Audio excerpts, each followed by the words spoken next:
How you doing, everybody? My name is Chris. No, I'm Gary. Welcome to Pitfalls. Hi. Hi, Internet. Gary. How are you? I'm doing pretty good, man. I'm tired and getting ready to move soon, so it's been exhausting, but I'm hanging in there, Chris. I'm hanging in there. How you doing? Well, I'm sure the internet world appreciates your Don't do that. situation. Man. You don't sound good when you do that. I sound good when I do that, but not you. Leave a comment on that one, folks, real quick. Please, let us know. Who do you like better, me or Gary? Yeah. Oh, that's just mean. I got better hair. Only because I have hat head today. All right. I'm going to wear a hat today, guys. The producer's like, no, you're not. It causes a shadow. It's a true story. I don't think. I thought that was funny. He got bummed. I did. He got, get over it. All right. Today's culprit in Pitfalls, the Honda H. No, not the Honda H, the Toyota Mirai. Oh, see, look at I'm ahead of myself. Well, that's okay. We'll talk about that later. Yeah. It's I believe it is the only hydrogen car in production. Yeah, I believe so too. Yeah, which is amazing because I think there's less than 100 fuel stations in the state of California. That's in the state of California. There ain't nowhere else. Guys, we get it. Look, it's a no carbon footprint vehicle. Great but concept. Here's your pitfall of all. Yeah. Okay. It's ahead of its time by like maybe 50 years. Sure. Okay. Wait. Right. Yeah. I have. Well, again, infrastructure. Well, yeah. There's one. Where is it? Yeah. Okay, because you live up in the city, right, where all the green folk live, and they want to be, whatever, handy dandy.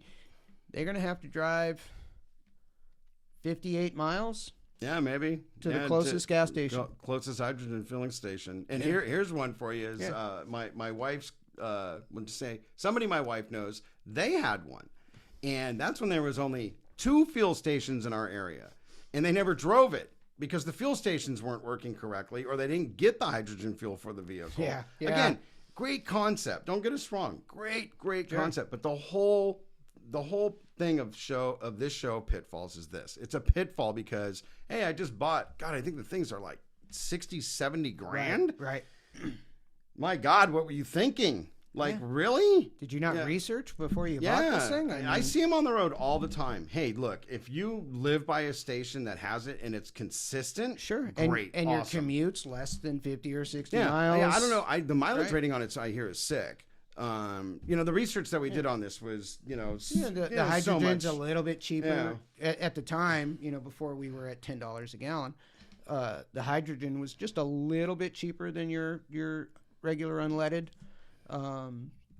But still, availability to get around is it's just limited. It just blows my mind that it was even considered as an option. Yeah, the whole. And then, this is a newer car. We don't know what's going to happen to this car 10 years from now. What happens when the hydrogen cell goes bad? No, that's why.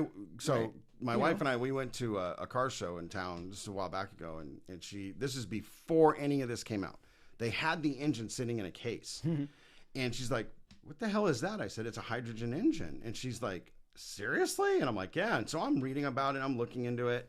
And I told her, I said, this is a cool idea, but it ain't going to fly. It's only going to fly in big metropolitan cities, and it can only fly if they can supply the fuel system for it correctly, and they're just not being able to do that. So the only way you're going to get hydrogen fuel is you got to be in a pretty big city. And from the research that I did, there's, I want to say about 100 or less than 100, and they're only around big metropolitan cities. So to me, and again, it's my no mind thinks 10 years down the line.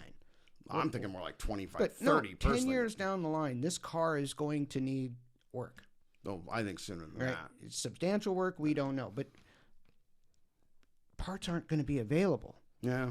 Well, folks, look at this. They're just not. Do some research on this, right? There's people that actually are running combustion engines on water, right? They're converting the energy. Bob Lazar converted it.